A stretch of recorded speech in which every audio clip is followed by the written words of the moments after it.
Hello, everybody, and welcome to the Youth Leadership for Africa group. Today's date is Sunday, November 9th, 2025. I'm glad you could all make it today. We've got a very interesting meeting agenda for you. And I'm going to turn it over to your host, one of your hosts for today's meeting, Brian Otieno from Kenya. Over to you, Brian. Thank you so much, Sateri. I want to say greetings to everybody. Good morning, good afternoon, and good evening from where you're coming from. This is Brian Otieno from Kenya, and I will be your moderator today. Amongst our very intelligent and very powerful moderators are Khadija from Nigeria and Mufid from Nigeria. We still don't have Frida on board. She was having some other issues, but she's coming. And then we also have Sateri from Montana. So moving quick to what we are, discussing here, we started YLA, just youths with innovative mind, and we really wanted to look at issues which are eating Africa. I hope that we have seen what's really happening in Tanzania, where the president decided to go to election alone, having, taken other leaders into the bar without really having to prove why she was doing so. But that is not even far from what's happening in Uganda, where we have a very old leader who says that, you know what, after staying in power for more than 30 years, kindly just give me one shot so that I can finish what I'm doing. But you keep on asking yourself that until when is this going to be solved? But that is not also a problem. We can see what's happening in Cameroon, where almost all executive members are very old.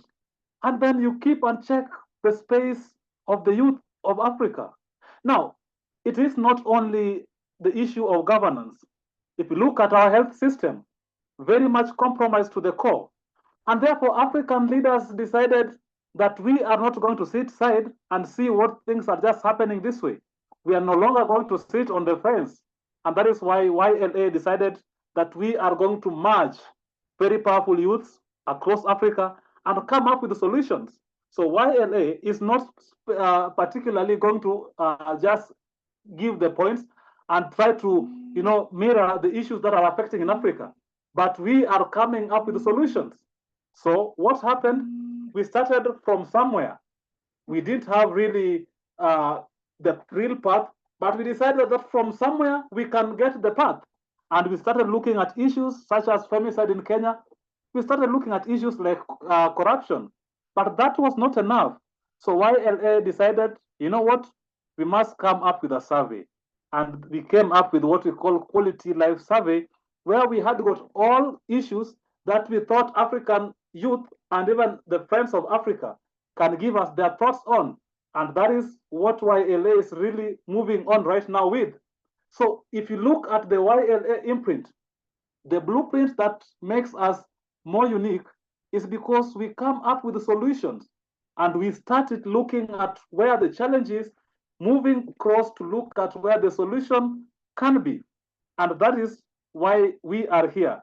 And therefore, having said all that done, I think I want to now invite Khadija to the next segment because we are having 90 minutes and we have a different segment.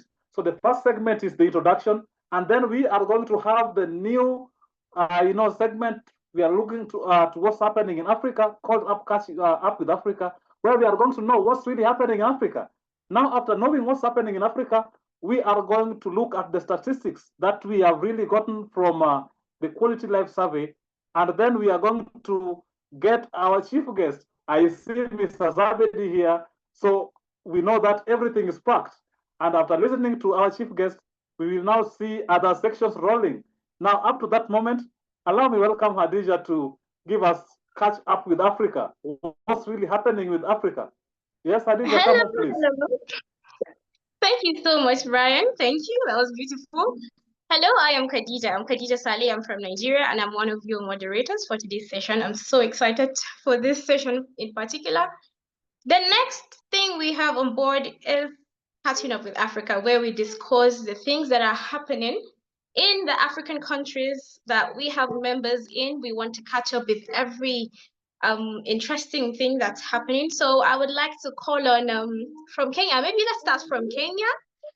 Let's see. Harry, can you please tell us what's happening in Kenya right now? Let's catch up with Kenya. Mr. Harry, are you with us?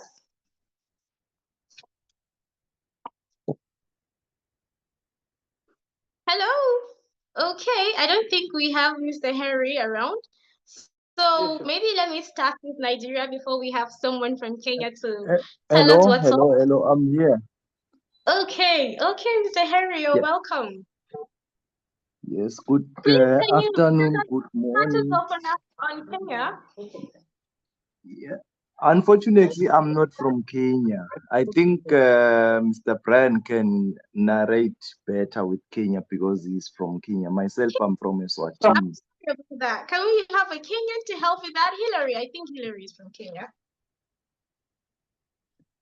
Adisha, allow me go. I think Hillary is having some network hits. He told me that he's traveling, but I can really give you. Perfect. Okay, beautiful. Yeah. Brian, help us with that, please. Sure, I can give you some little updates in Kenya. So, okay. What's happening right now in Kenya is that there was a very solid, atmosphere where our two activists were captured in Tanzania, in Uganda, sorry, because the Uganda authorities felt like they are a threat to their government, and these two activists who just went to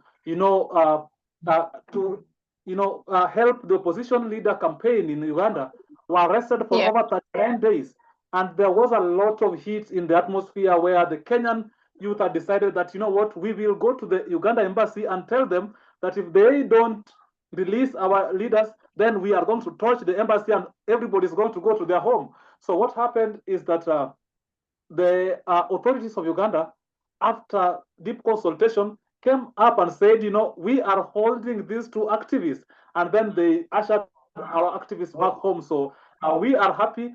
And just a little bit of what's really happening again in Kenya, in the border of Kenya and Tanzania. All of us have been listening to the news that the president right now in Tanzania, that is Mama Samia Suluhu Hassan, after locking the opposition leader into jail, there were chaos, and there are crazy figures. People are saying that over 3,000 people have been killed in a span of 1 week, and we have also been affected as as a country because in our borders, the police have been beating Kenyans. So we were really asking ourselves whether we also vote in Tanzania. So things have been very crazy, but yes, that is really what's happening in Kenya. Thank you. Thank you very much. I think that news is all over the media when it started, when the chaos started in Tanzania. But I didn't know it was very entangled with Kenya as well. We can only pray that that gets better with time because this is highly political. I saw from, I think, Facebook the other time, the celebrities fleeing the country amidst everything that was happening. And it's quite sad. Mr. Harry, can you please tell us what's happening in Eswatini? I think I mistook you for Mr. Hillary. Mr. Harry, are you with us? Yes, thank you very much for the opportunity. Good afternoon, everyone, once again. Eswatini is doing a bit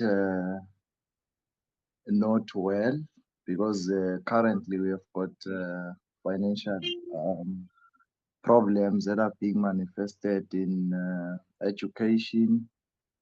Right now, the state university, which is the University of Eswatini, has been closed ever since the 25th of the last month, which is October.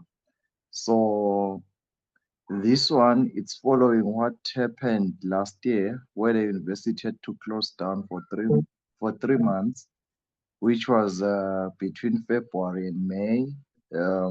Even in the hospitals, there is lack of medication, especially the public health facilities. So what has been happening is that there is a lot of looting that is happening, because you find that those officers that are there in the facility that is responsible for the storage of the medication for the country, it is called Central Medical Stores, CMS. So those guys under the Ministry of Health are responsible for the distribution of all the medication throughout the country, the procurement.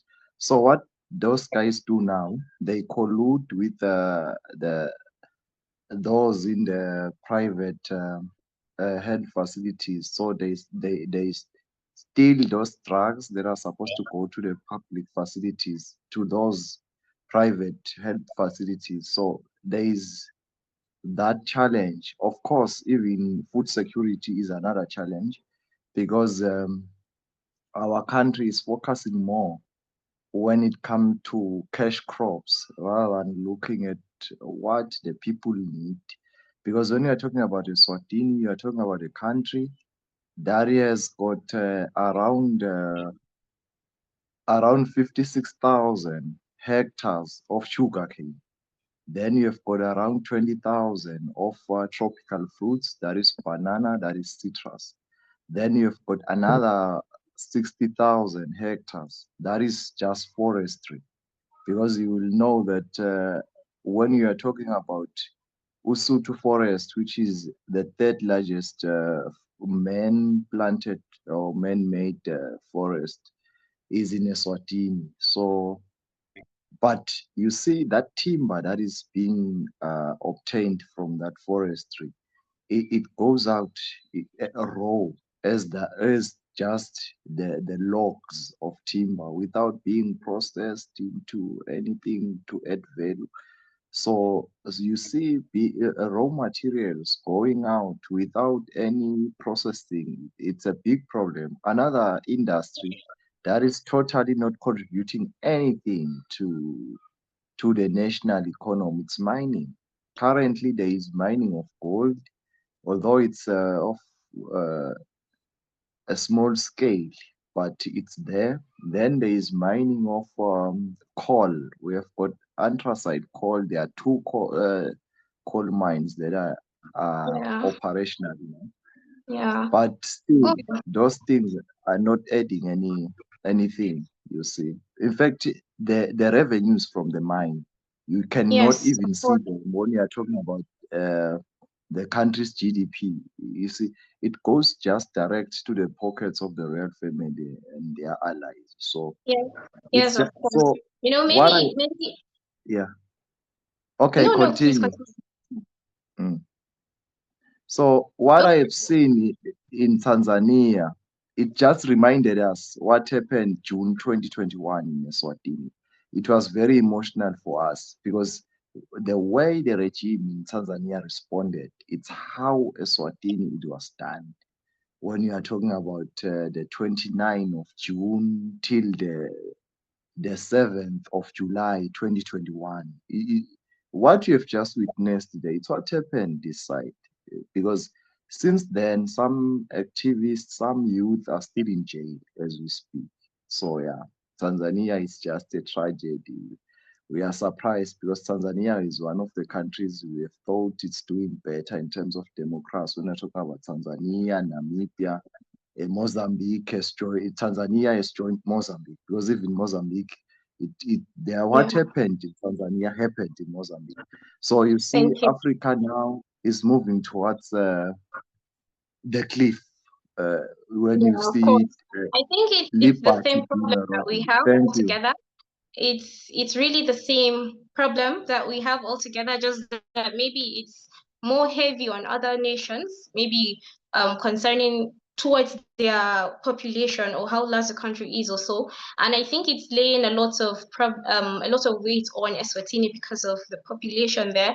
But it's the same problem we have here, talking about healthcare, talking about food security. It's very devastating around here too, Nigeria, and I can say for a lot of West African countries is also the same story. Who do we have in Nigeria? Thank you very much, Mr. Henry, for that. Thank you so much for catching us up on Eswatini. Who do we have in Nigeria that can tell us, that can start on the scratch off before I take off on the Nigerian news? Do we have Mr. Umar? Are you ready to give us a snippet of what's happening in Nigeria? Okay, I think Mr. Umar just left. Mr. Mufid, can you give us a little tips before I add on my own little news flash? Can you give us a little tips on the current happenings in Nigeria? Okay, thank you so much, Khadija, for that. I think you should just go ahead because we are fine behind schedule. So after I just give the overview of the wireless survey, and then our guest speaker proceed. Thank you. Okay then. So quickly, what's happening, what's raising alarms in Nigeria right now is the fact that we're almost getting attacked by the US because there is news that a lot of Christians are being massacred, and he released a press saying that he is going to come in with forces and he's going to attack the terrorists, the insecurity that we're having here. We've so far had a response from our president, and he said he's not going to spare any terrorists that we have. This thing is majorly happening in northern Nigeria, and we just pray and hope that it doesn't get to the worst of it, and we pray everything just gets to the baseline before it gets out of hand. So I'll pass out to Brian right now because we're far behind time, so we can get on with the other things we have. Brian, please take the floor. Thank you. Thank you so much, Adija, for the beautiful catch up with Africa. That was really presentable, and we have now known what's really happening in both Africa because we have found news from Central, Western Africa, Eastern Africa, and we are now talking about Jumbo Africa. Last time, Frida said that if you say Jumbo Africa, it means hello Africa. Now, having said all that and done, we said that we have our survey, and therefore I want to bring Mufid to give us the statistics. Tell us really how are people filling in the survey. What are they saying? Mufid, the floor is yours, please. Come over. Okay, thank you so much, Brian, for this opportunity actually to give an overview of to highlight some of the achievements so far on the survey. I would like to actually restrict some of the responses that are actually reflecting our today's conversation, especially now that we have a specialist that is going to be speaking about food security and nutrition. Other things that are related to climate, the crisis, whatever conflict like that. Okay, so I think it's better if I just actually narrow some of the responses that are actually there. So far, so good. We have like varieties of countries that responded to the survey. I think based on the record, we have close to 240 responses. And in that country, the highest country actually that sent out responses is Kenya, with close to 171 response, and then followed by Nigeria, it is 45. And then the remaining ones are the Eritrea, Ethiopia, we have Tanzania, Uganda, all with two responses. And then we have varieties of countries such as Algeria, Angola, Cameroon, Cote d'Ivoire. We have Lesotho, we have Burma, we have Zimbabwe, and Zambia too. All of them are actually having one responses. So far, I'm also calling on, Kenya is actually leading. And so this is a challenge to Khadija. Khadija, if you are there, this is a challenge. It means that Brian is ahead of you. So you have to step up.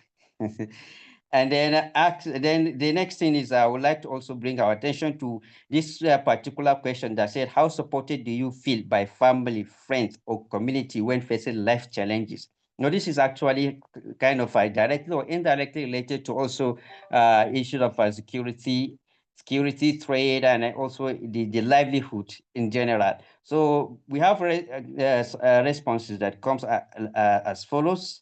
It's only one person that actually responded with having fully supported when he is facing with life challenges. So you see, this is actually a serious concern. And then we have like 119 responses that responded moderately supported. Okay, moderately supported, which is also good. But then for us to have only one person responding that has only that is only one person that is actually been fully supported out of the 440 responses, to me is actually a concern. Although we have other responses that say very supported, which is also good. And then there is also this that speak about life satisfaction. How satisfied are you with your life right now, which is also actually related to livelihood enjoyment. So how satisfied are you with your life right now on a scale of 1 to 10? That is the 10 is actually speaking of highly satisfied, and then 1 is that is less satisfied. So actually the responses that was close to eight people responded responded that that is let's say out of the 10 they responded that on a scale of 1 to 3 they selected 3, which is actually poor. It's not even up to a half. So you see, this is actually a concern too. It means that all of these things are actually fueling whatever the crises, the insecurities, and even the the whatever the law breaking activities that is flowing in Africa is also contributing to this one. And also there is this particular one that speak about side hustle, that is starting my own business or side hustle. So as a youth, we're trying to identify what kind of business am I going to venture in. Look at the environment. Is it supportive? Even if it's supportive, what kind of business should I actually come up with? So a lot of people responded with actually like okay, saying that how concerned are you from a scale of 1 to 10. A lot of people responded like responded 9. That is on a scale of 1 to 10. How concerned are you with starting your own businesses? And then people selected that they are very, very highly concerned with starting. That is, there are serious challenges that are there, creating bottlenecks in starting their own businesses for people to actually respond. 64 people. This is actually big one, which only like you have only 5 people that responded 5. Oh, so it means that there are a lot of things that need to be done in order to address this issue of Africa. We have so much challenges. So, Brian, I hope you are taking note of this, that there are a lot of things, there are a lot that need to be done. And then now coming to the nutrition and food security. Yes, nutrition and food security actually, which is one of the centered focal of our conversation today. There is also say on a scale of 1 to 10, how concerned are you with nutrition and food security? And then it's only like 8 people responded that they have very, very less concern. That is, they responded with 1, while people are 8, 9, 10 actually received the highest responses. That's to tell you that the status of nutrition and food security across those countries that I mentioned. In fact, those countries that are present in Africa, of course, Africa is of a serious concern. So now, thank God that we have Hel Azabadi on the call. So next time we are going to actually hear from him the kind of things that he has been doing, and since he's actually a specialist in this regard, food security and livelihood intervention, so we are definitely going to hear from him. But you see, based on our life survey, the kind of roadmap and reality that, scenarios that is actually bringing up to us to see from different parts of the African countries, telling us that the nutrition and food security is of serious concern. Okay, so thank you so much, Brian. I think I'm going to hand it over so you proceed from here. Thank you. Thank you so Hey, much. Excuse me just a moment, Brian. Can I just show the group some of this, what some of the survey looks like? And so they're aware of, if you haven't completed one of these surveys, strongly encourage you to do it. Everybody who completes a survey will have their name put into a lottery, and you have a chance to win a cash prize at the beginning of 2026. But we have to get a minimum of 400 surveys to be statistically significant. We're up to 260, and we've got to the end of this year to complete that. Let me just show you real quick, if you don't mind, some of the stuff that Mufit was talking about, because it is absolutely fascinating. You can see here the survey results are put into a table. We haven't published this yet, so you're just seeing some of the raw results and some of the scores on the many, many different questions that are being asked from the survey itself. This is a chance for you to get your voice heard because we will use this survey as a basis to help establish policy positions, perhaps be able to get more targeted funding from NGOs, that's non-government organizations for various projects throughout Africa, and to be able to support the various positions that your Generation Z would like to see in their various countries. And you can see just here the different countries from Kenya, Tanzania, Uganda, Cote d'Ivoire. We have representation from most of the countries in Africa. So if you haven't completed one, please fill one out and please distribute it to your friends and your family. So that's my little promotion for the Quality of Life Survey. Back to you, Brian. Thank you so much, Sateri and Mufid, for the great work done there. So this is actually what we are saying. For us to really get the accurate, path and know what really is ailing Africa, we have to give a survey and then we get it right from the hearts of the youths. Because, you cannot really pretend that you are just pickpocketing the points if you really don't get those who are wearing it. And that is the main reason as per why we decided that, we really need to speak to an African youth or the friend to Africa. A friend to Africa may not be African youth. You may be 90 years old, but you really need to, be associated in solving African issues. And therefore, once we get it right from the heart, then we can really know whatever we can dissect. Sometimes I say it, and as I finish on this, somebody may come and say that, I have headache. And then a doctor may decide to give an injection without necessarily knowing that this is just stress that is causing this headache. So before we give an injection in the limb, we must know exact point what the problem is so that we don't just really give the injection. So that is all about the survey. So having said that and done, and we have our guest speaker who is also specialized in one or two of the things that we are talking about. So allow me at this particular moment to introduce our chief guest. So Mr. Zabadi is a food security and livelihood specialist with over 5 years experience in Nigeria. He has partnered with USAID, EU, BMGF to strengthen food systems and promote nutrition. His expertise covers livelihood, agribusiness, reintegration, and community resilience. He champions sustainable to improve income and food security across Africa. You can see the seriousness of our chief guest and what he really, does. So I cannot just exhaust because we have got a long profile. So it's my particular moment to welcome our chief guest, Zabadi. The second name, I've tried to spell the second name, but it has really beat me up. So welcome. You have your moment here, kindly. Talk to us, please. Yeah, thank you very much, Brian. I don't know if I'm very audible. Please, can you confirm if you can hear me? All right, exactly. Thank you. Yeah, the second name is the first name is Helda. It's a tribal name from Adamawa State where I am presently located. Yes. So thank you for the wonderful introduction. And I'm really excited to be here.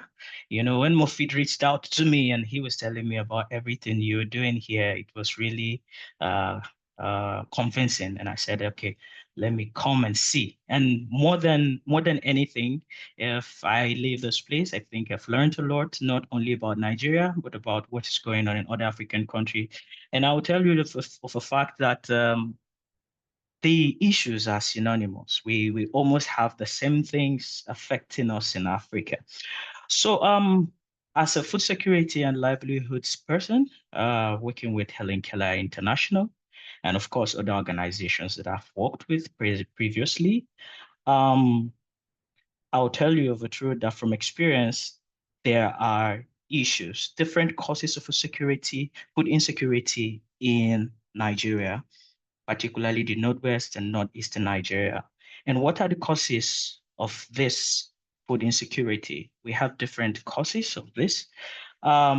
We have the conflict, which you all know. We have the banditry in the Northwest, and then we have the terrorism by the Boko Haram in the Northeast, which is really chasing people from their communities, making farms inaccessible, livelihoods inaccessible, people are losing their livelihoods, and people are being displaced. Presently, in Helen Keller, I'm working on a project where we're targeting women, particularly those that have been displaced. We have a local government here, where we have quite a number of displaced persons, where we are targeting them to support them in terms of their livelihood, in terms of income generation, and also nutrition.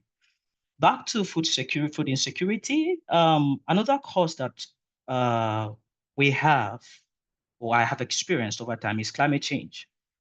You'll agree with me that the effect of climate change on food production is very severe, where we have droughts, we have dry spells happening every time. And so this is one of the causes of food insecurity. And in the course of my work, we have been putting things in place, particularly around climate change. We are in a time where people have to start adopting climate smart agriculture. People have to start adopting advanced agricultural practices to conserve water, to improve yield within a short time. People no longer have that time that used to be available for them to cultivate crops, and other things like that. And then another thing, we have natural disasters happening here. This is another cause. We have flood, like in Adamawa State last year. This year particularly, we have had a lot of places that were flooded, people losing food, people losing shelter, people losing their livelihood. And another cause is the serious lack of inclusion, where specific gender, specific group of persons have been marginalized. Sorry, your video seemed paused, so I don't know if I'm still on. Yes, you're still on. Yeah. So we have the issue of inclusion, where specific genders have been marginalized. In fact, it's one of the reasons why in the project I'm working in right now, we are targeting women, because it's just a normal thing for us. From the baseline assessment we do in the project, we can see that women have been marginalized. Most of the women don't have access to land. They don't own land. They don't own assets. They don't own things like that. So this is another cause. And then finally, another cause of food insecurity is food losses, where we have post-harvest losses. Our farmers lack the skill or the expertise to ensure that everything that has been cultivated is properly harvested and stored for the period of time that they need to utilize the food, or for the period of the time that they need to store the food to sell. And so these are just causes that I know I have seen over time working on food security. And then now diving to nutrition. For the nutrition aspect, I know we have key indicators that you've mentioned in the survey you've done around dietary diversity, around food consumption score. And then for me, in the little time that I've worked, I've discovered that beyond lack of access to food, there is knowledge gap. And in my project right now, we are trying to promote things. We're trying to conduct trainings for women. We try to sensitize them on how they can utilize locally available food to meet their dietary needs. We train them on different kind of meals. We conduct cooking demonstration for them. We even establish a support group for women and even youth. In fact, in this part of our program, we establish support groups for young adolescent girls where they don't need to grow to certain age, but we begin to inform them from a young age, and we are targeting persons from 9 to 12 years. And then another thing is we try to promote other best nutrition practices, such as exclusive breastfeeding, such as optimal breastfeeding, and all things like that. And we don't just promote this with women who are pregnant or lactating. No, we start from the adolescent to women who are of childbearing age, and then women who are pregnant, lactating, and other things like that. So just to put everything together, these issues are still there, the gaps are there, and it's quite unfortunate that fundings are being cut down. Earlier this year, the funding cut by the United States has really affected our programs. And it is a time where we as youths, we as Africans need to begin to wake up with this knowledge that we have. Forums like this, where we need to begin to wake up and take over the responsibilities that partners, humanitarian organizations, development organizations are bringing in to assist these communities. It's very, very important, because from the little work I've done, I've discovered humanitarian organizations, development organizations are really doing a lot in Nigeria to improve food security, to improve nutrition. But the gap is still there because there's only so much they can do. It's a time for us to wake up and ensure that some of these things are achieved even without a lot of help from humanitarian organizations. I don't know how far you want me to go. So I will stop here. If there's more, then I will be entertaining questions and other things from you. Thank you.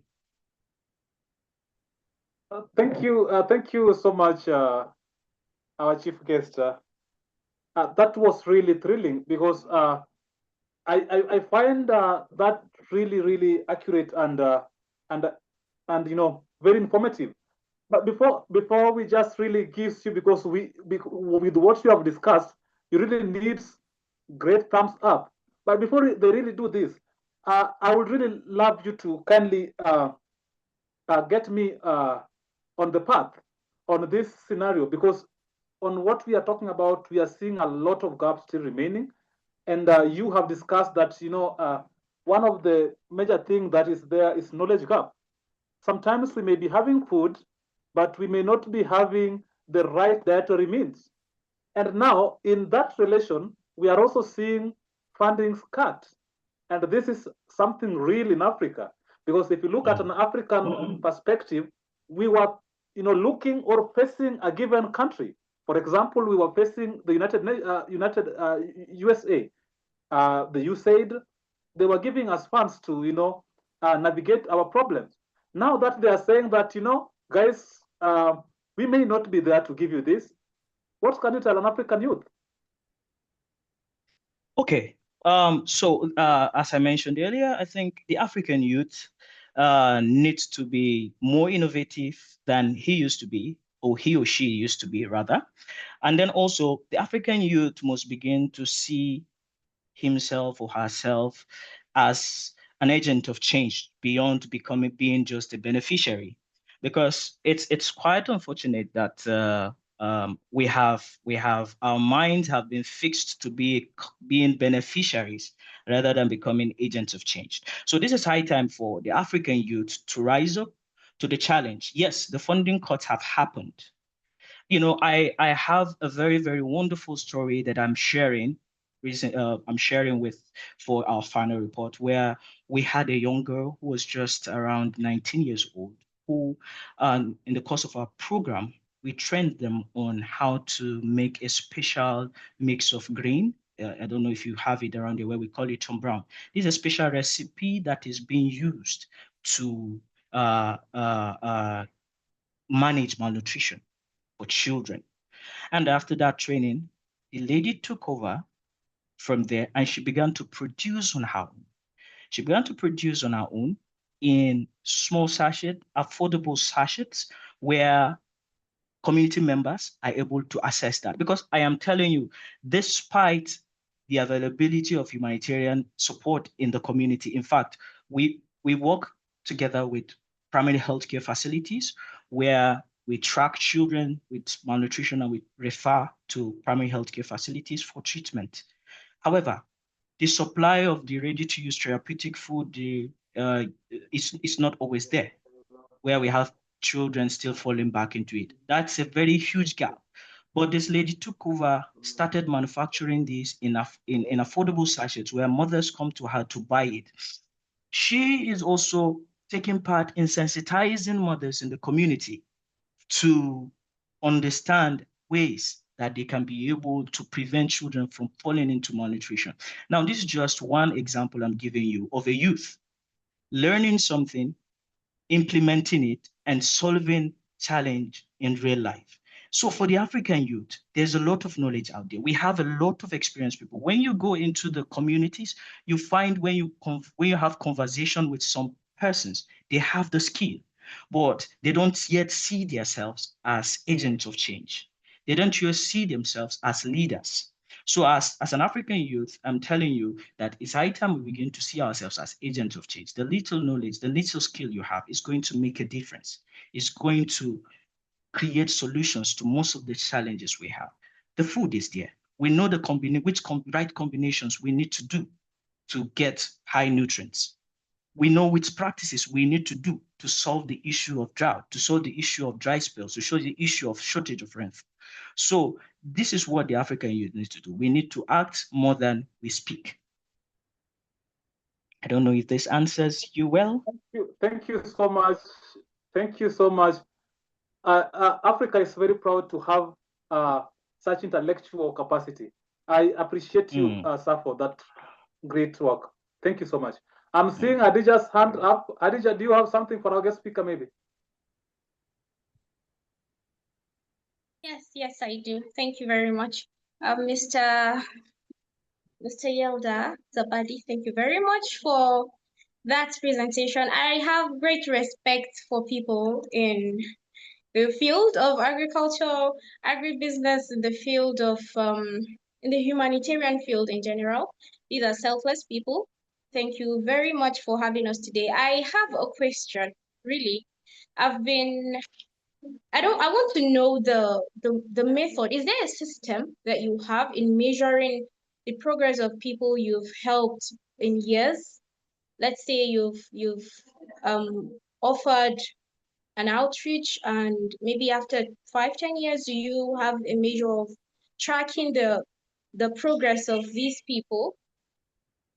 Because there are lots of people that would need the help. So I would like to know if it's a system that you check on the people after some time, or if you're done with them and if they pick up and that's all. Please, can you shed more light on that? Yeah, so I think this you're trying to hit on the point of sustainability. And yes, there are systems for this. For us, for me. I don't know if I'm the only one. Mr. Zabadi, you're not very audible. Okay, can you hear me louder now? Yes, You're not we very. can hear you. Am I the only one, please? I can Possibly, hear him. maybe it's on your side. I can hear you now. Sorry. All right, very well. So for me now, most of the projects I've worked with, we've tried to see as an organization to work with the local structures.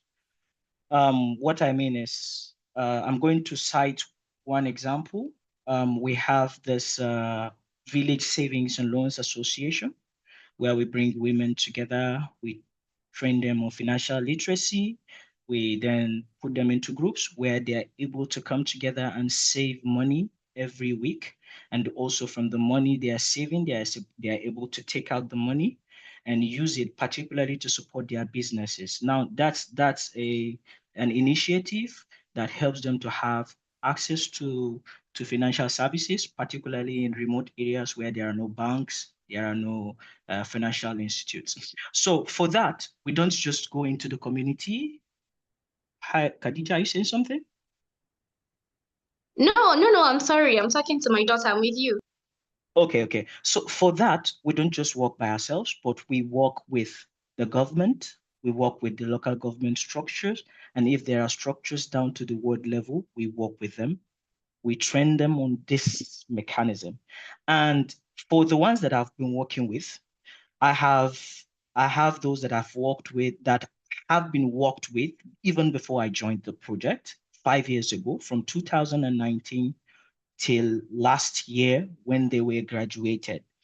And as it stands right now, even though we are working with a different sets of persons, we are still leveraging on the community structures we have.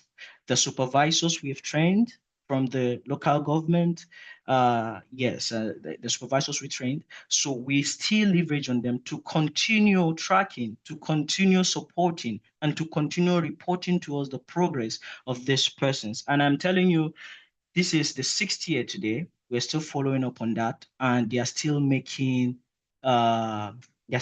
progress.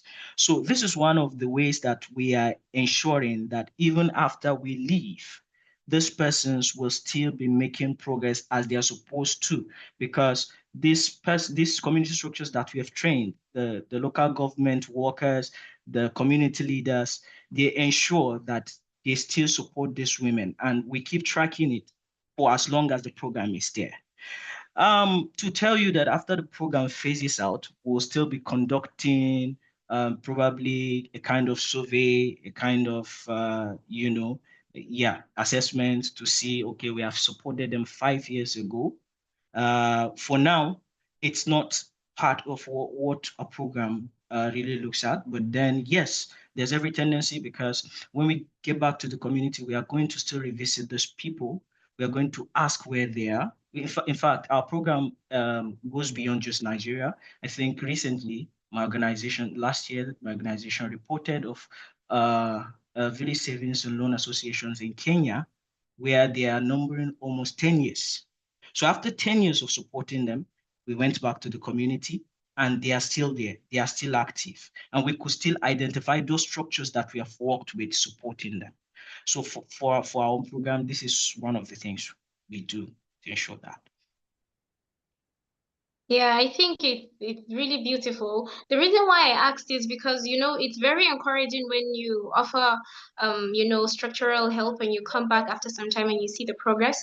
Because at Yeah, times it feels like you're putting water in a sack. It doesn't really stay, and the impact is yeah. not seen in the society, and the whole purpose is lost in that way. Thank you very Yeah. much for shedding more light on that. And Mm, I think that'll be all, Brian. mm. Thank you. Thank you so much, Mr. Hielda. I really just have to struggle and get this name right. It's But I'm fine. seeing Mufid. I'm seeing Mufid there. Mufid, could you kindly have something maybe for our chief guest? And again, Okay, before yes, Mufid comes, if you have a question for our chief guest, sorry, 1 minute, Mufid. If you have a question for our chief guest, kindly just do it on a chat. I will get it right there. I read it, and so that our chief guest can answer. And I will request our chief guest, even from here after this, you'll continue staying with us so that you can keep on enlightening us and maybe answering questions that our members may be having kindly. Yes, Very Mufid, well. come over, please. Okay, thank you so much, Sir Brian. Thank you so much, Mr. Elder Zabadi, for actually sharing your wonderful time with us and all those experiences. Although you cut down the experience, because we know you to be a well-versed person in the humanitarian sector from actually spanning from the northeast and northwest and even the north central. He has been Yeah. there giving larger support to people affected with the humanitarian crisis, emergency projects there and there. And I was even opportune to work with him on 2 projects from 2 organizations. So that is it. So we know the kind of youth that we have that is actually contributing a lot to saving lives and improving livelihood. So thank you so much. And then I also like to ask one question. My question is, so how can actually young Africans strengthening like a kind of community resilience through livelihood and then also local solutions? So can we actually like just this question I think is just related to what Khadija just asked before, something that has to do with actually integration of local solutions to strengthen community resilience and livelihood? All right. Youth can do that in different ways. Most times, if you look at it, the solutions to our problems are not far-fetched. They are within our reach. And also sometimes we look beyond, or we look as youth, we look farther than we are supposed to look. What I mean by that is a lot of times you see youth complaining about uh, lack of livelihood, lack of jobs, lack of things like that. I think youth can begin to build community resilience by engaging in livelihood activities that can support the community. Livelihood activities that can support the community, livelihood activity that can solve problems in the community. That is one. And then also, youths that are skilled in specific livelihood activities can begin to mentor youths that are not skilled, youths that are willing to learn. That is one. And then youths must begin to embrace the local things we have to solve problem. For example, I remember one of the issues we had when we started introducing backyard gardening to some of the women in our location. They had issue of water. Water was an issue. They could not have water after the rainy season has phased out. When we came into that place, we didn't know what to do. And then there was one interesting innovation that I saw. Actually, I first started seeing that on Access Agriculture. And I said, okay, can we give it a try? We just looked for plastic bottles, and it's quite available in the community. We looked for plastic bottles, and then we did our own local drip system. I wouldn't tell you that it was 100% efficient. I wouldn't tell you that it was 90% efficient. But at that point in time, it solved the problem to a certain point. Now, why I'm saying this is because there are youths. I'm a youth. I'm not talking to you as some elderly person. I am a youth, and when I get into these communities, I meet youths like me that know about these things. These women suffer in the community, but they are not able to provide these solutions when there are the local things within the communities that can be able to provide these solutions for the women. So I think it's high time that youth begin to look at the challenge seriously and identify local solutions. Also, um, um, when you have a local solution, you try to find a way that you increase, should I say, increase the visibility, make it known. Make it known. Don't just have it and keep it with you. Make it known. There are partners that are willing to invest in this local solution. There are humanitarian organizations that are willing to invest in this local solution. So once a youth discover a solution that works, he should not hold it. I remember there was a time we went into the community. We were looking for local processing, how the local persons process food. Because as at that time, I know Mufid, we worked with you on this project where we were looking for youths that are processing processing sorghum, millet. The WFP was trying to invest in them. But then it was quite a challenge because we could not find a lot of them there. So I think youths identifying local solutions should try to make it visible also. They should try to make it visible so that humanitarian organizations like mine can see them and also support them in ensuring that. Livelihood, they should take up every kind of livelihood. And also another kind of livelihood that I think youths can go into. We have agri extension services. There's so much gap in agri extension.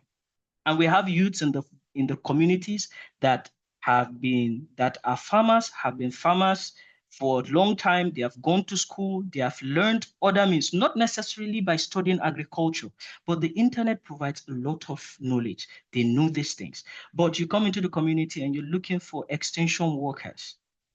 There are no extension workers, and the youths are not taking this up. They are there, not really engaging in these opportunities. So these are just a few opportunities, a few livelihood intervention that youths can go into. They take it off by themselves. They mentor other youths in the community to say, this will solve our problem. Local solutions. They identify a local solution. They make it visible. They approach partners. Say, okay, this is a solution. This is a solution we've identified. It's working for us. Can you support us on this? These are some ways that I believe that the African youth can be able to ensure community resilience. Because when we talk about community resilience, we're talking about systems that will ensure that communities adapt and are able to withstand periods of shock, periods of emergencies. So yes, if youth are able to stand up, identify this, and walk through this, I think that we are on the right path to achieving community resilience. I don't know if that responds to you well, but yeah, that is it. Brilliant, brilliant answer there. Thank you so much, Ms. Zabadi, for the great question. I think you have even answered a question right from the chat. There's a question that was asked in the chat that, do you have any thought on how we can teach or train youth to become agents of change? And really, from the perspective that you have given to it, I feel like you have touched it so well. I have so many questions. If you have a question, kindly drop it on the chat. I see Adija. Adija, I'm going to give you 1 minute, and then you ask a question before we appreciate our chief guest, and then we move to the next session. Adija. Thank you, Brian. This is going to be very quick. Mr. Zavadi, please. It's a very quick question. Do you maybe educate them on how to scale up the business, or maybe meet partners? Because you mentioned meeting partners and scaling up the business. I don't know if it's part of the package. Do you teach them how to scale up and meet partners or prepare for partnership, something like that? Yeah, for the project I'm working on now, yes, we train them on how to scale up their businesses. We train them, particularly for us now, we're working with women, displaced women, particularly displaced women, and some few very vulnerable households. So we train them on businesses, and we train them on how to scale up their business. We train them on food processing, we train them on value addition and things like that. But for the project we're working in right now, we don't have that component of training them on how to approach partners or training them how to write proposals. In fact, for the project I'm working with, majority of the persons I'm working with are not even literate. They are mostly people that have not really gone to school. So, such can be quite tedious even if we're going to go into that. Yeah, by virtue of our scope of work. But then, yes, I think there are projects that work on that because I cannot really recall, but yes, there are projects that are youth-led projects where youths are being trained on how to scale up projects and how to write proposals, how to come up with proposals to approach donor agencies, funding partners, and then not just that. There are a lot of other programs that do that. I remembered. Yes. Yes, there are I'm asking because I've actually had one of the sessions from Smedan, I think, in collaboration with a lot of other. Yes. So that I was asking because I know that these people, the major people that are your target audience, are not really literate, just the way you said. So that was why I was asking, because I wanted to know if there was a way you do it, or do you tell them? But I can understand that it's a thing of level. There are some levels of people that if you're teaching them, what they need at that time is not really the scaling. They need something far more necessary for their level. Yeah. So yes, thank you very much. That was all. Yeah.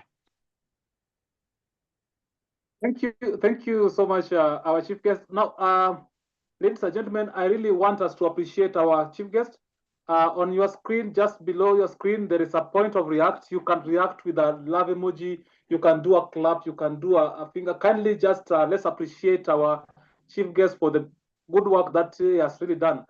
And I want to say thank you so much, Mr. Zabadi. I hope you are still staying with us to keep on checking other sessions. And in this group, we are also having people who have also done something on nutrition and dietetics.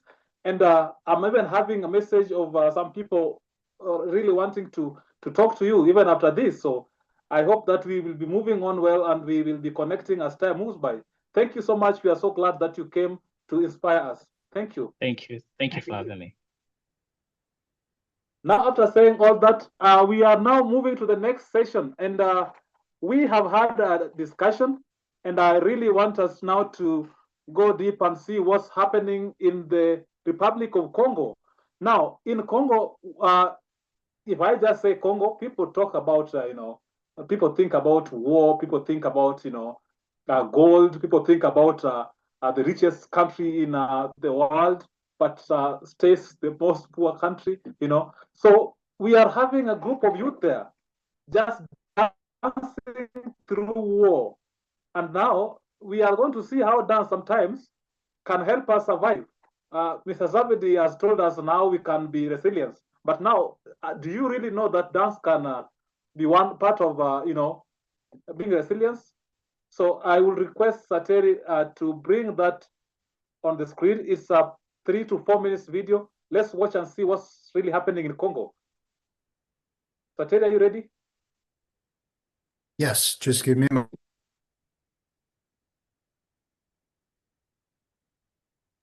Hold on just one moment while I queue up the video here.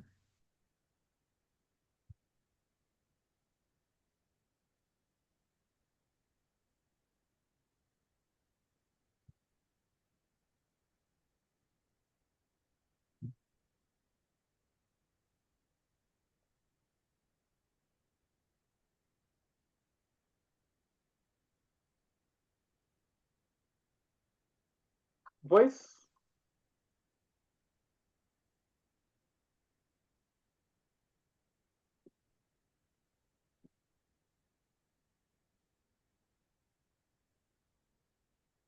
Hello, Sateri, there is no sound. Could you kindly check on the sound? Oh, hold on just one moment. Wait a second. No.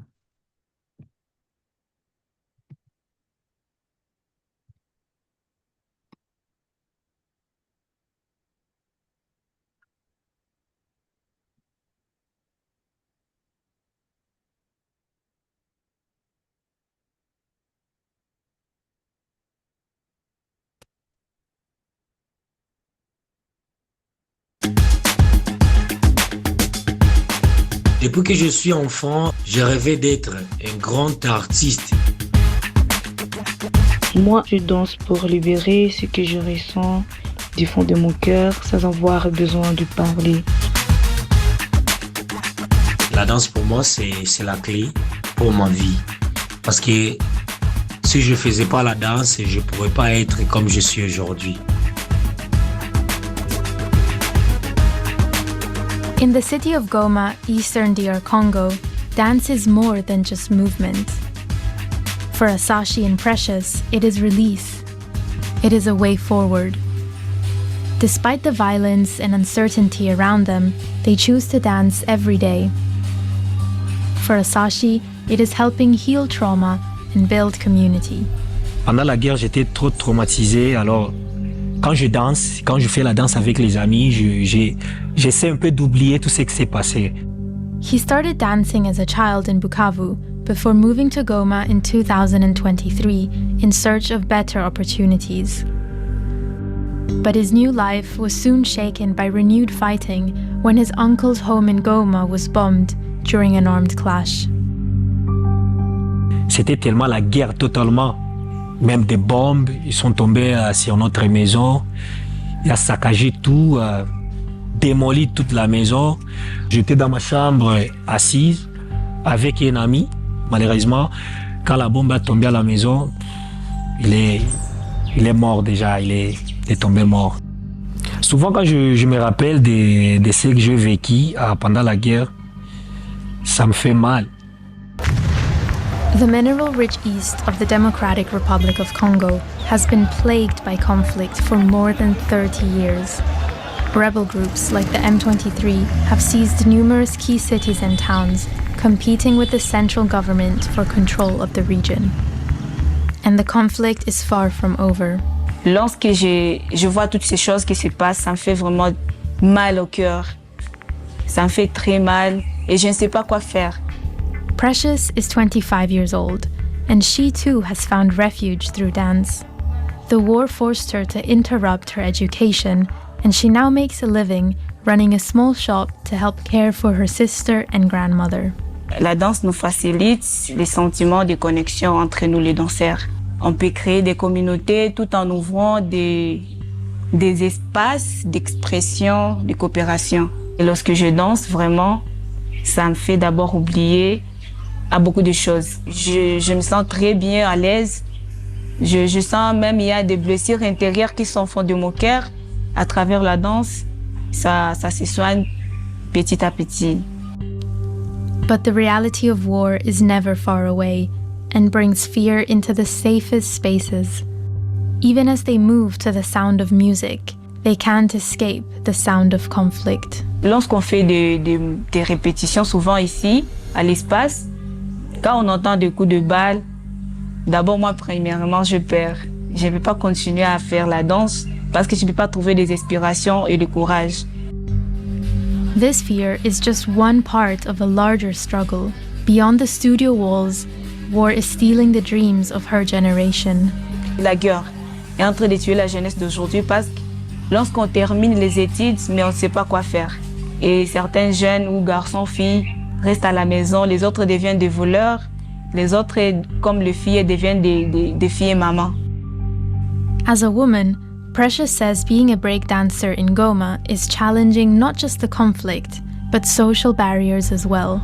Lorsqu'on regarde une femme en train de faire les choses du garçon, vraiment, ça peut lui amener des conflits, surtout à la maison. Par exemple, il peut dire que je n'aime pas des sentiments de filles, je ressemble au garçon. Peut-être je n'aurais pas trouvé un homme qui pourrait me marier. Il peut dire tout ce qu'il veut, mais moi, j'ai un objectif. Precious uses dance to challenge and transform those prejudices. Tu peux te sentir libre, aussi à revendiquer une place dans un espace où souvent il y a beaucoup d'hommes. Dance is also Asashi's way of pushing back. Je fais la danse pour continuer à résister. Par l'art, on ne sait pas qu'est-ce qu'on peut faire parce qu'on n'a pas de travail. On a terminé à étudier, mais il n'y a pas de travail toujours. Donc, nous, on est concentré juste à faire la danse. Et la danse, ça fait partie de notre vie. Donc, ça nous aide dans la société. Amid conflict, uncertainty, and the weight of social barriers, Asashi and Precious remain determined to keep dancing. Si les dirigeants nous aident à rétablir la sécurité à l'est de la République, ça va nous aider à bien continuer nos carrières, continuer à vivre longtemps avec l'art.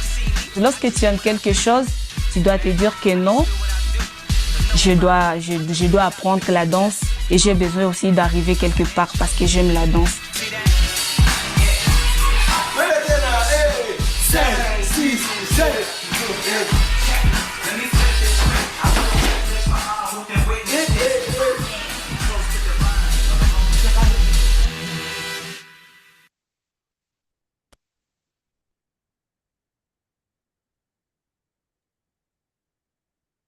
Great there. Thank you so much for that wonderful dance there.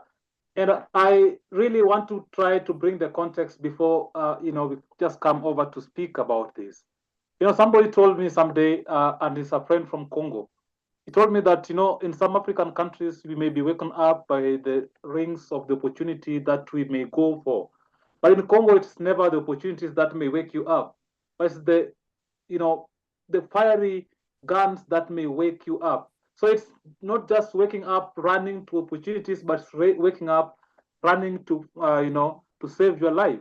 So if you look at that instance, you find that these guys, that is Precious and Asashi, are really dancing. And this is trying to ensure that, amidst the world, which is full of war and full of, war in Congo, there is hope still that comes from the dance. So I really would really love to hear from us what maybe we think about the dance and how it impacts, and how does it build resilience in youth. So I would love to start with I think David, maybe. What do you think about that after watching that? We have got Tagore. What do you think about it?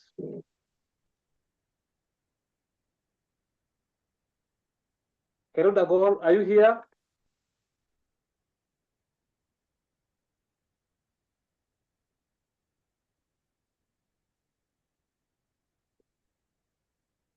Hello, Samuel. What do you think about the dance? Do you have something about it, kindly? Samuel Wanyoike.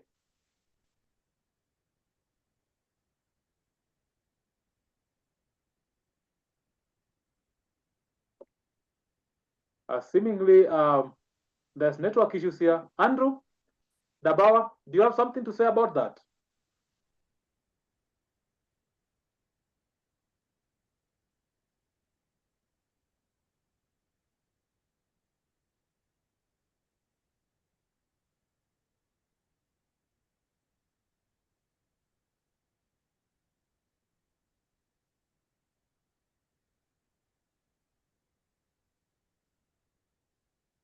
Am I audible? Can somebody kindly confirm from my side?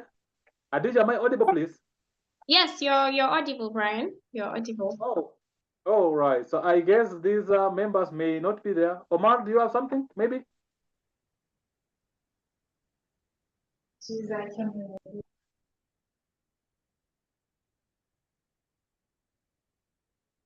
Oh, perfect. So seemingly, maybe we have a challenge with network from some of our members. But if you really have something to comment on that, you can as well drop it on the chat and tell us what you think about it. Now, moving swift, we really had our agenda today. And good, I'm seeing our chief guest is moving somewhere, so we'll have to excuse him for some time. Now, our agenda today was like, how can young Africans strengthen community resilience through leadership, livelihood, and local solution?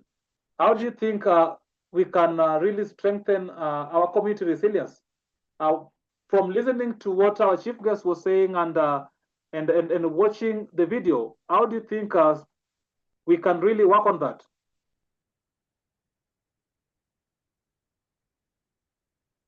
Thank you, Samuel.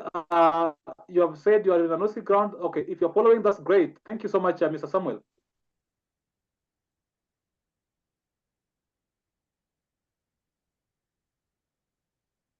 Adija, can you come over, please? Yeah, I just a snippet on the video. Considering a country like Congo that are always in war, it's always, it's a matter of concern, the state of the youth there. And you would find out that a lot of them would be in a state of depression, lost, with a lot of things that you may not even be able to comprehend at your own level.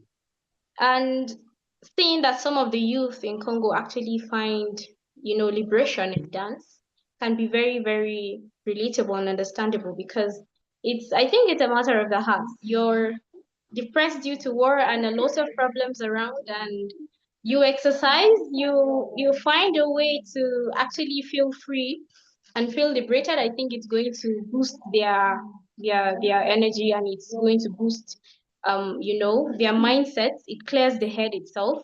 so they can be productive youths. And I feel that it's very important, just as much as it's important to see that their lives continue, their education continues, just the way they mentioned the education has stopped and all.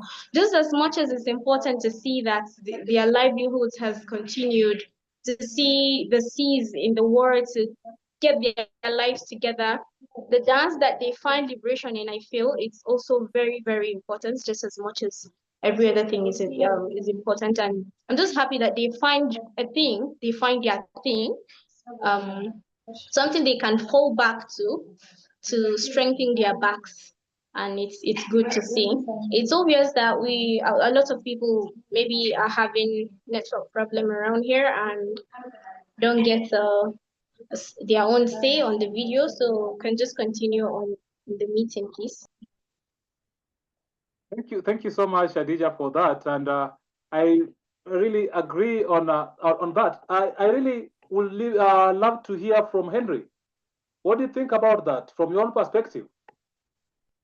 We are really trying to blend the agenda and the video and what the chief guest was saying.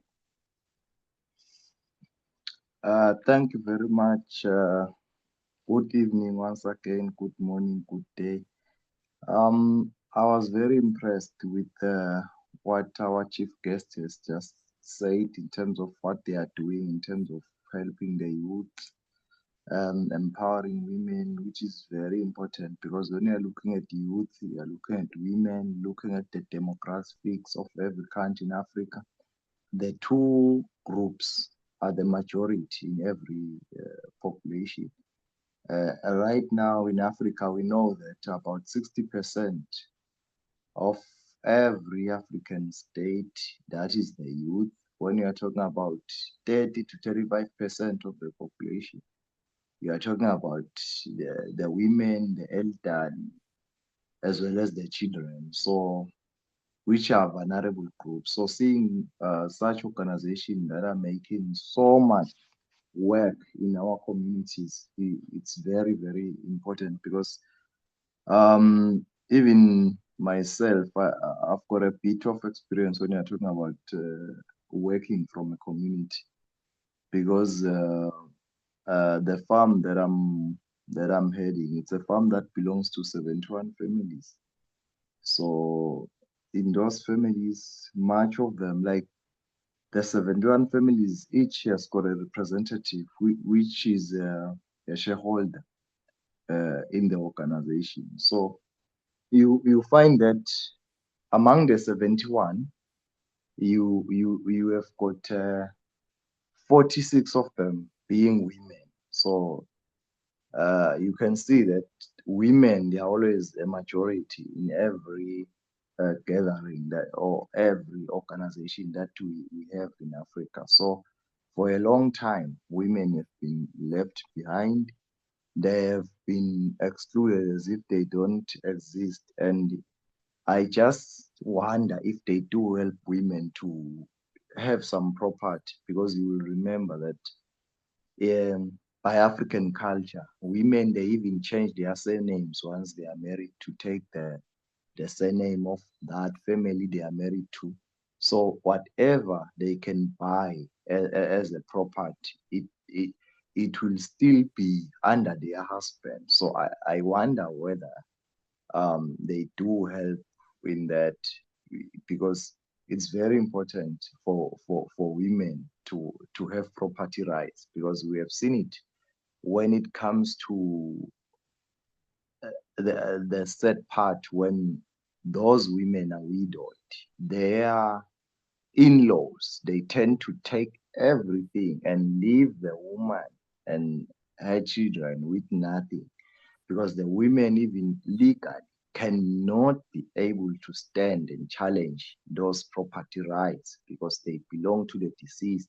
So the family will go to the community chief or to the government regional offices and win the case against the women and children, which poses a very, very big threat when it comes to how women have to be given the rights to own property.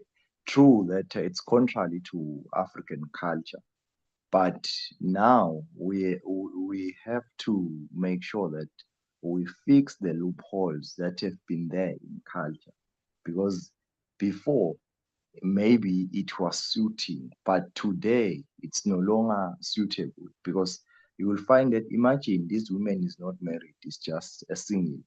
He had to register her property in the name of her brother or her father or their cousin. So you see how much it's a challenge this. And in the Middle East is worse. For instance, in Saudi Arabia, they've been saying a woman can't even travel to town alone until Mohammed bin Salman overturned that back in 2017. So you see how much the culture, the tradition, it's limiting women in terms of having free life as full citizen, not second-class citizen. Thank you. Thank you so much. Thank you so much. Those are great points that I've really captured from there. Thank you so much, Mr. Henry. Glad that you really captured that aspect of culture, and that forms one of the major solutions that when we try to embrace, because, we have a lot of dynamism in the current event. So if we try to look on that as one of the local solutions, trying to understand the changes, I feel that will be one of the major ways us moving forward.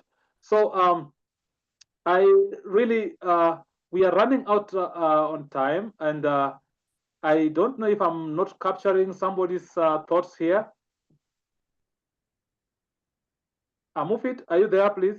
Okay, we have Zoen Marik. Kindly come over, please.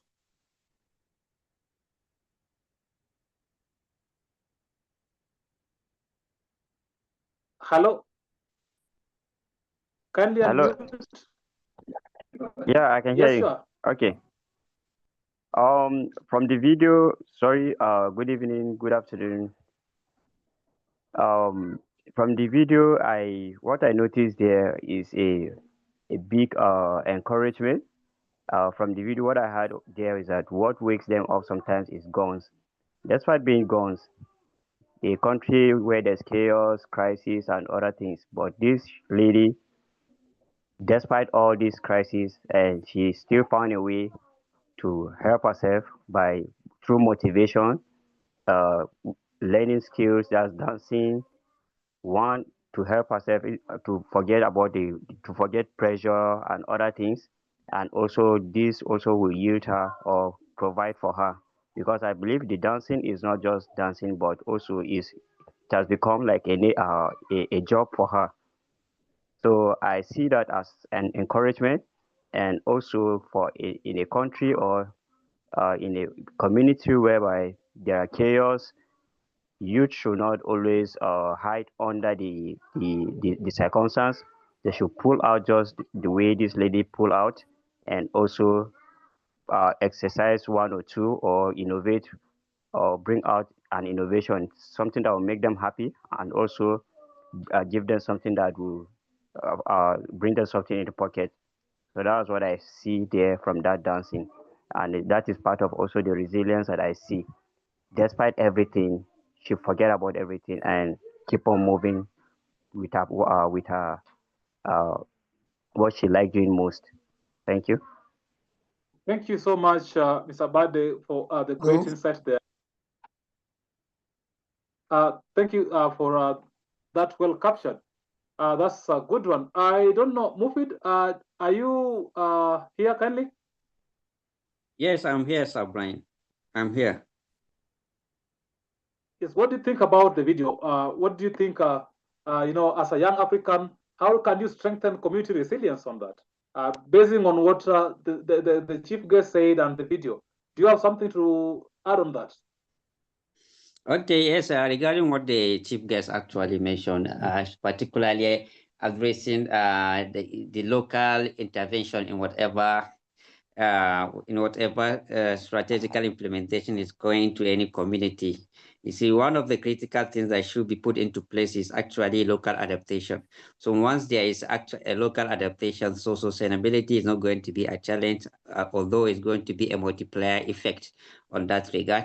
So that's why you see most of the intervention now that actually goes to any community is the first thing that on whatever N3 survey or preliminary survey that should be conducted is to see, okay, what kind of what kind of change is this particular project going to bring to that community, and then how are we going to actually do some assessment to see what are the current local practices that these people are conducting that can actually integrate and create a very positive atmospheric conditions to scale up or make it a successful one. If something like that doesn't exist, so the next thing that should be is what is referred to as co-creation and knowledge sharing. Whatever you're going to do, make sure that the community people are involved.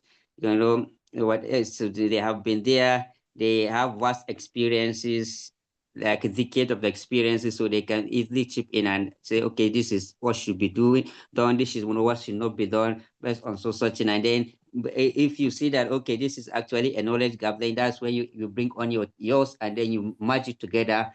So whenever you exit in such a community and that happens to build whatever strategical implementation based on co-creation and knowledge sharing, so that automatically creates a sustainability that will have a multiplier effect after all.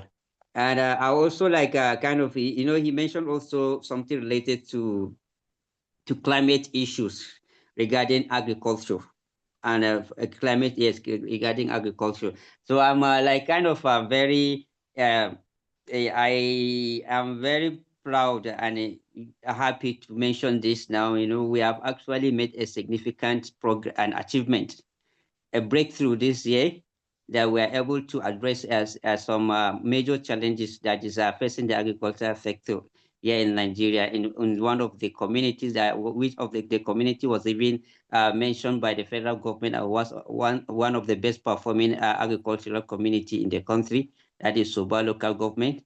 And that the intervention was it addresses the local climate challenges, that is the drought, and then the water conservation, and also it actually like multiply the farmers' income automatically by 100% multiply their income. What we do there is that there is this issue of consistent drought that farmers normally obtain, they normally encountered in their farming production, which actually affected their production capacity and even the yield after all. So we brought in an implement that we refer to as the Reaper, and that implement has the capacity of actually disturbing the soil very little. And when it disturbs the soil very little, it creates like kind of a line where you can plant your crops inside that ditches, and the ditches capture some moisture.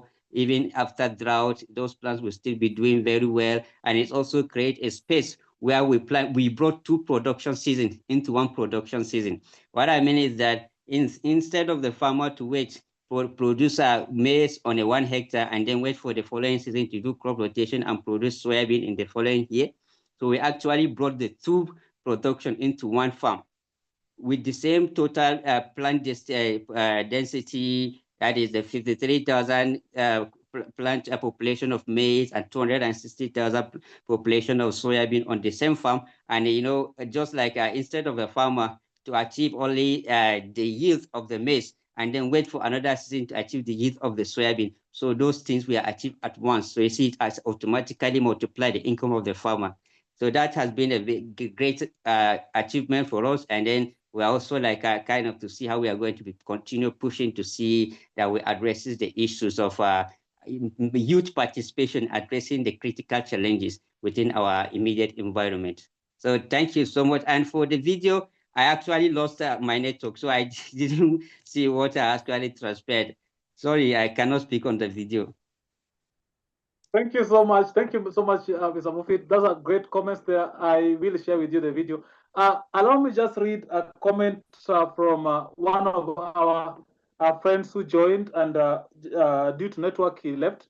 He's from Ghana, and he has said that as African youths, we must ensure that with the knowledge gap that is remaining, we must keep on advising and giving civic education to other youths and ensure that we come over and take all the opportunities that come so that we can ensure that Africa remains great again. That is our good friend from Ghana. And another friend from South Africa is also here saying is listening and is catching up with Africa. So thank you so much for the great comments. I've also seen some good comments from our chat. Samuel Wanyike is saying, from the video, I can see the struggle youths are experiencing trying to be the change they want to see in the society. I am challenged by their resilience to stay true to their cause and their art, even in the dangers lurk around them. Thank you so much, buddies, for all the good comments there. So having said that, I don't know, Sateri, if you have a comment on the same before we go to the next segment. No, I thought everything was really good. I'm enjoying listening to it all. Thank you, Brian. Thank you so much, Sateri. So having said all that done, we are running out of time, but we have seen what, we have learned something from our chief guest, trying to combine it with what was there on the video and from the comments. Then we have really grasped something on how the youth Africans can try to, create that resilience community in terms of maybe leadership, in terms of having the local solutions, So I think we don't really just need to stop talking here. We had to go even in the WhatsApp group and keep talking there. And we now have to be the real change. And how do you become the real change? By practicing what we are discussing here. So I think that has been a very beautiful talk. And now that we are running out of time, but there is one segment that is remaining. We always say that in YLA, you don't go bored. So we decided to have the last segment where we have our video. And our video is going to come right from Kenya and Tanzania. It's called Bongo. For those who doesn't know Bongo, Bongo is a Swahili video or a Swahili song. Before I say that, allow me kindly just to read from, I have just one comment that I want to read. Sateri, please share the links in the chat. Dagor says that from the video, I see resilience finding a way out despite all the defiant odds. As African youths, we need to rise above excuse and find innovative ways to achieve inner peace, food security, and leadership advancement. Thank you so much, Dagor. That is very insightful, and I agree with you. And Mr. Bade, the WhatsApp link is on the chat. You can check on that. So I think that we are going to watch now our last video. And before we watch our last video, because once we are done with the video, we are going to just call it a day. I would maybe give Hadija a minute just to tell us maybe to give thanks and maybe tell us the last parting shot and then move it. After which Sateri will just bring the video on the screen and then we see about the video. But on the video, it talks about very beautiful things. I think I will explain to you as the video comes by. Otherwise, Hadija, can you kindly come over? A minute, please.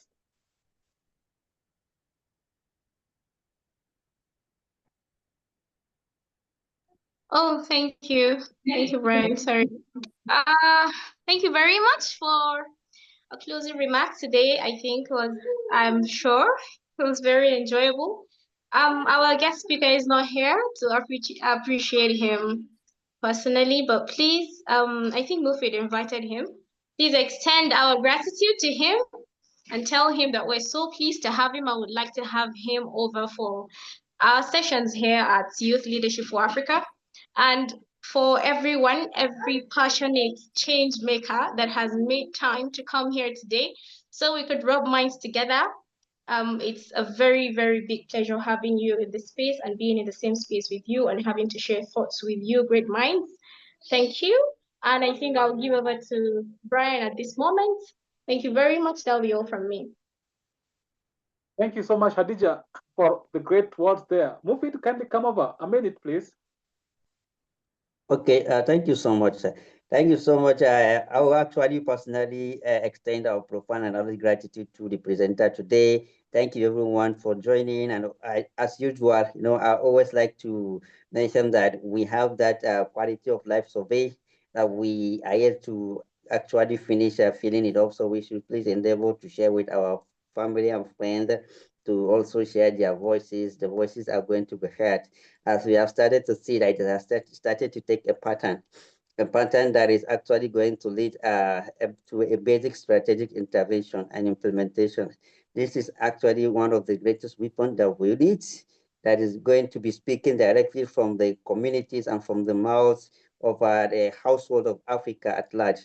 So, and I would also like each and everyone here to encourage us to join the YLA community group, and also the chatting group, and also try to share the link of the survey. I think it's on the chat.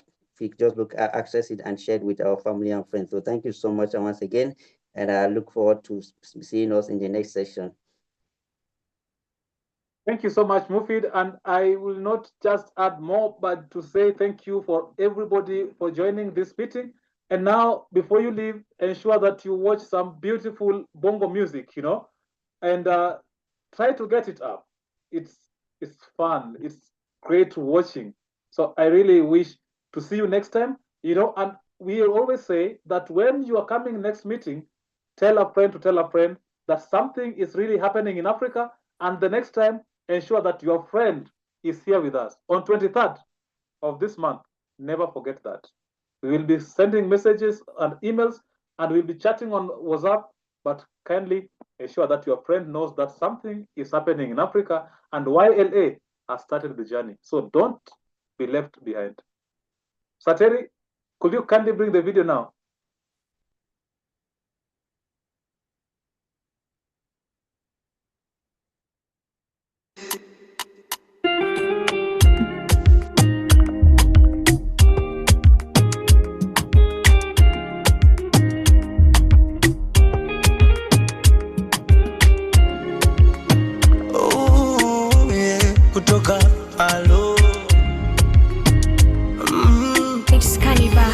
Nilikutana naye Kilimani, Nairobi, 2015. Kibaridi cha asubuhi, kijua fani sio kikali saa 5. Nairobi, 2015. Nikamchagua yeye katikati ya wenzake 5. Nikamuomba kaniomba namba, moyoni Mungu nikampa 1. She's my number 1. Nikamuomba kaniomba namba, moyoni Mungu nikampa 1. Now she's my number 1. Yani namaanisha kwamba ndo tushawana.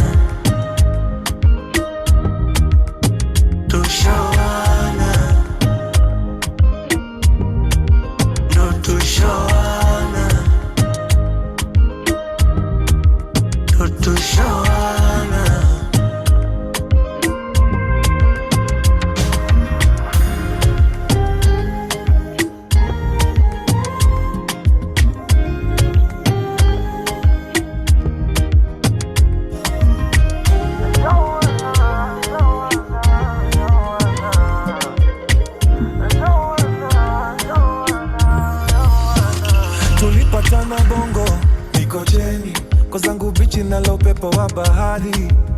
Alinipita kama meli, anayumba yumba akidondosa kishenzi.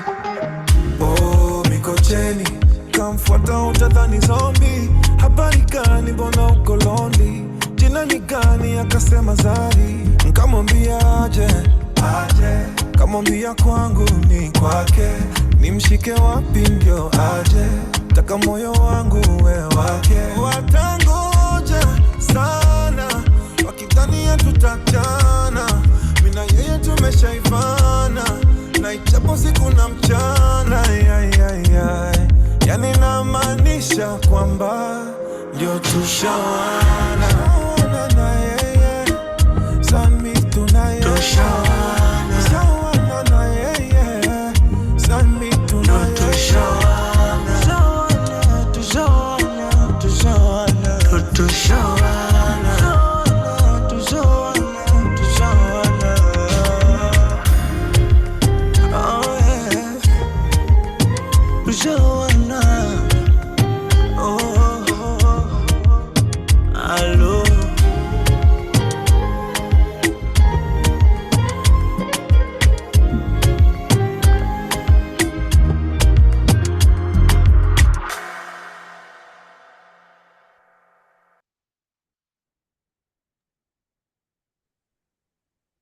Thank you so much, Sateri, for that. And till next time, I will say bye-bye for now.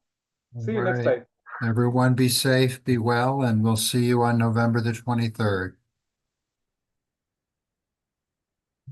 Thank you.